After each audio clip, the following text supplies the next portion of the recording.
Yorana Tato, ce soir je vous propose un autre portrait sur les protecteurs de tortues du Fénoua. Il s'agit de Shana qui à 26 ans est bien décidée à faire évoluer les mentalités. Nous l'avons rencontrée aux côtés d'autres membres de son association en plein travail. Je vous laisse en sa compagnie, elle a beaucoup de choses à partager avec vous. Alors moi je suis spécialisée dans les projets d'éducation, du coup tout ce qui va être sensibilisation de la jeunesse à l'importance de la conservation des tortues marines, mais j'aide aussi un petit peu au pôle conservation, donc principalement sur le projet de restauration des écosystèmes littoraux de Tahiti avec les tortues de Floride, donc une autre espèce de tortue mais tout aussi intéressante en Polynésie. Alors là, du coup, on joue à un jeu de memory, donc un jeu de mémoire, où du coup, il y a les 7 espèces de tortues marines dans le monde, sous forme de cartes. Et du coup, le principe, ça va être de retourner chaque fois 2 cartes pour essayer de trouver la paire d'espèces de tortues. Alors là, je suis avec les enfants du stage vacances de Activities.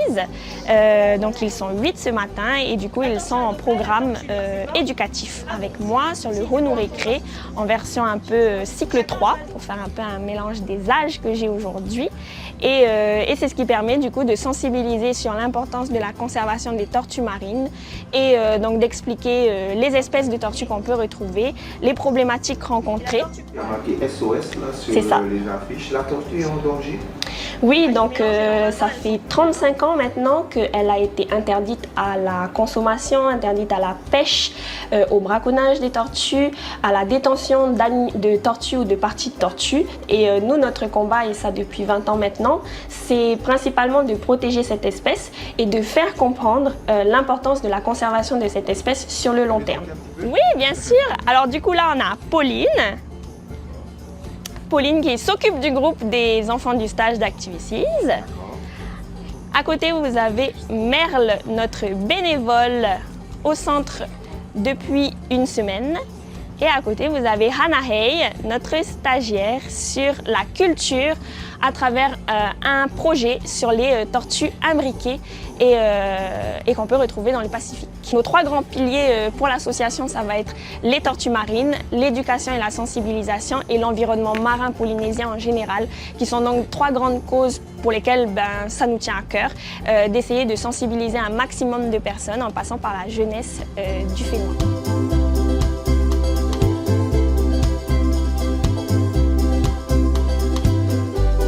C'est vrai que le combat de la tortue est un combat qui dure depuis un moment maintenant.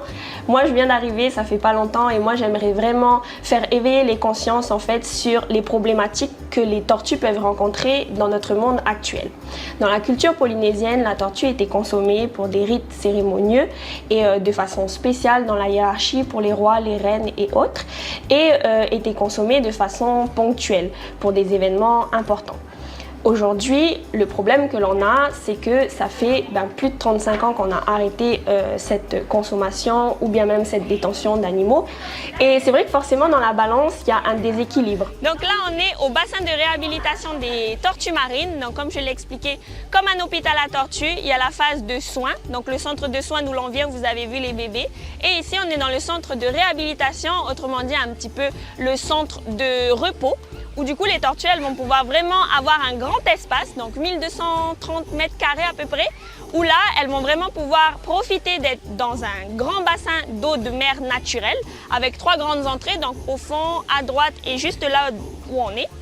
Et donc l'eau de mer va circuler et va permettre aux tortues d'avoir un espace semi-naturel, semi en liberté, où du coup elles vont pouvoir profiter d'être dans ce grand bassin pour vraiment échapper au maximum de prédateurs qui ne sont pas à l'intérieur de ce bassin et pouvoir se réhabiliter convenablement avant de pouvoir être, dans le meilleur des cas, relâchés.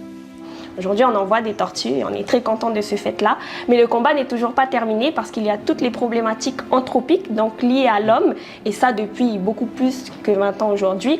On a donc la pollution plastique avec ingestion de plastique par les tortues, où en fait on se retrouve avec des estomacs complètement obstrués par cette consommation de plastique qui n'est pas forcément que celle présente en Polynésie.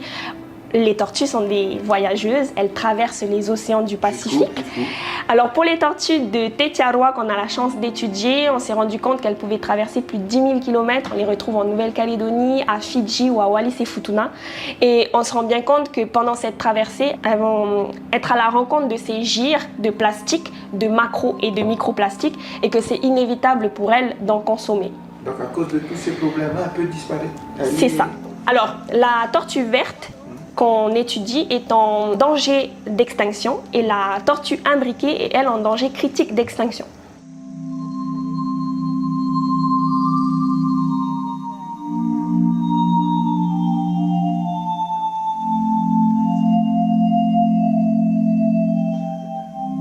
On est vraiment sur un réel problème dans le sens où 6 des 7 espèces de tortues marines du monde sont toutes classées sur la liste rouge de l'UICN, donc l'Union internationale de la conservation de la nature, et forcément un problème mondial puisque nous on a 2 espèces qu'on ne voit quasiment jamais ici, la tortue de Kemp et la tortue à dos plat, et on se rend compte qu'elles sont quand même en danger ailleurs dans le monde. Donc nous on est un petit peu le petit pays du Pacifique qui essaye un petit peu de faire changer les choses, mais on se rend compte que plus le monde évolue, plus le temps passe et plus il y a des associations qui se mettent à œuvrer pour protéger cette espèce, et on se dit que si les choses sont faites aujourd'hui, d'ici dans 20 ans, on aura beaucoup moins de problèmes.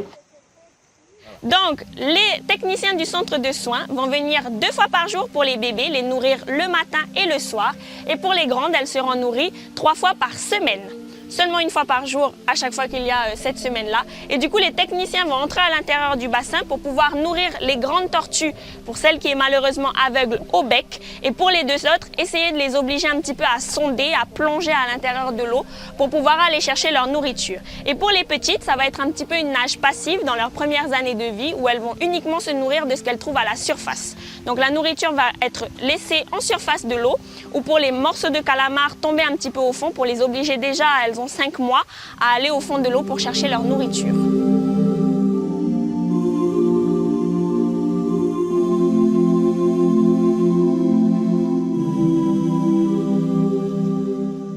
Les collisions par bateau aussi, c'est un deuxième problème, un autre gros fléau qu'on a rencontré ces dernières années avec les tortues, mais aussi avec tous les animaux marins.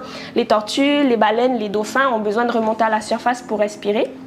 Et du coup, c'est important pour elles de revenir en surface, et avec le fait que le tourisme de 1 a augmenté, le nombre de bateaux a également augmenté. Donc si on ne change pas nos habitudes, la tortue pourrait disparaître. C'est sûr que si nos consciences ne changent pas, il y aura forcément un problème, et on va forcément être amené à voir la tortue en déclin. Le problème est bien présent. On a ces 3 grandes problématiques anthropiques liées à la pollution, liées aux collisions par bateau et aussi par le braconnage. Dans le braconnage, on prend également en compte les prises accidentelles dans les filets, dans les grandes pêcheries. Et ça, c'est un autre problème qu'on a, c'est qu'on essaye un petit peu de sensibiliser la population polynésienne et locale, autrement dit toute celle qui vit en Polynésie. Mais on a bien sûr, en dehors de la zone économique exclusive, des eaux internationales où les tortues sont, puisqu'on rappelle, elles sont migratrices.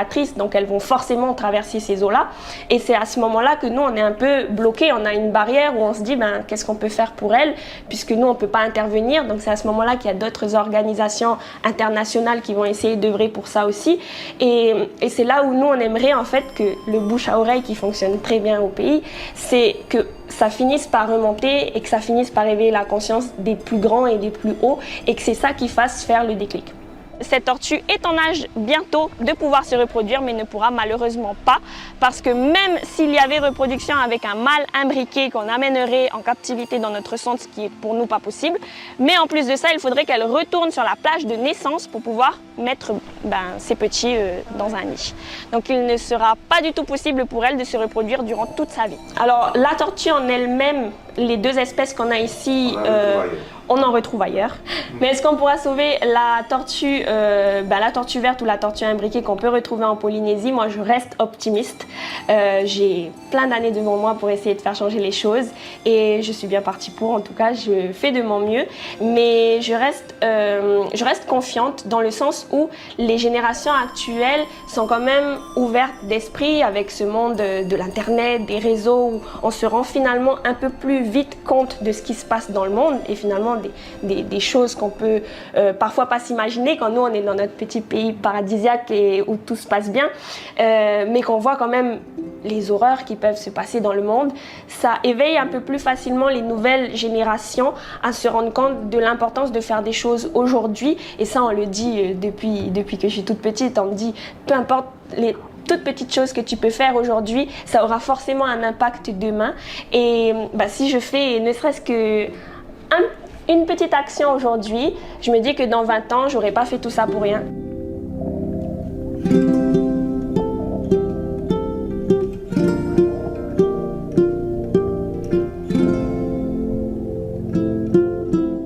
Elle a à peu près 20 ans aujourd'hui et qu'elle a été braconnée il y a 16 ans maintenant, c'est qu'elle n'avait que 4 ans. Donc elle était à peine juvénile, mais finalement assez grande pour que les gens qui ne connaissent pas forcément l'espèce pensent qu'elle est déjà adulte.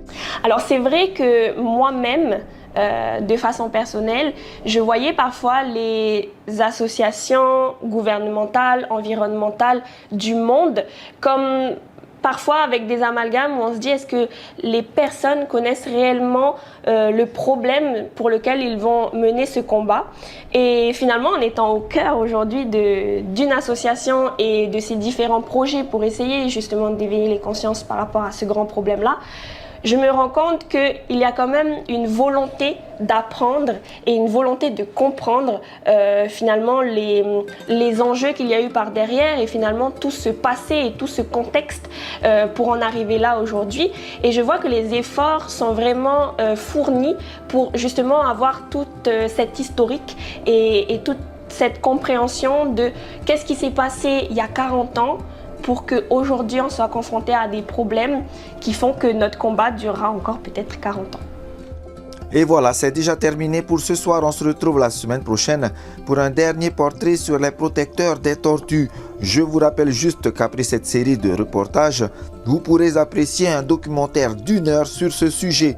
Il sera diffusé en prime time sur TNTV le mercredi 5 novembre. Maruru parei, Yorana mia mama, Naria.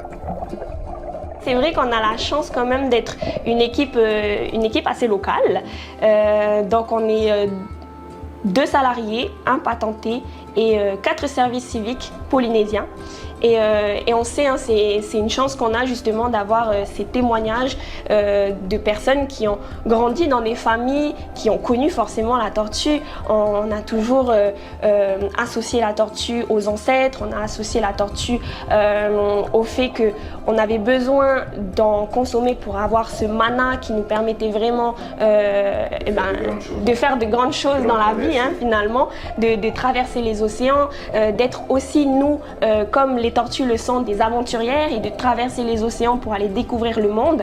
Et tout ça, je trouve que c'est important d'en parler aujourd'hui et de déjà ne pas oublier l'histoire, de ne pas oublier la culture polynésienne liée à la tortue et toute cette grande aventure qu'il y a eu par derrière et de se dire, aujourd'hui on a tout ce passé-là et on écrit aujourd'hui l'histoire de demain autour de la tortue actuellement en la respectant forcément.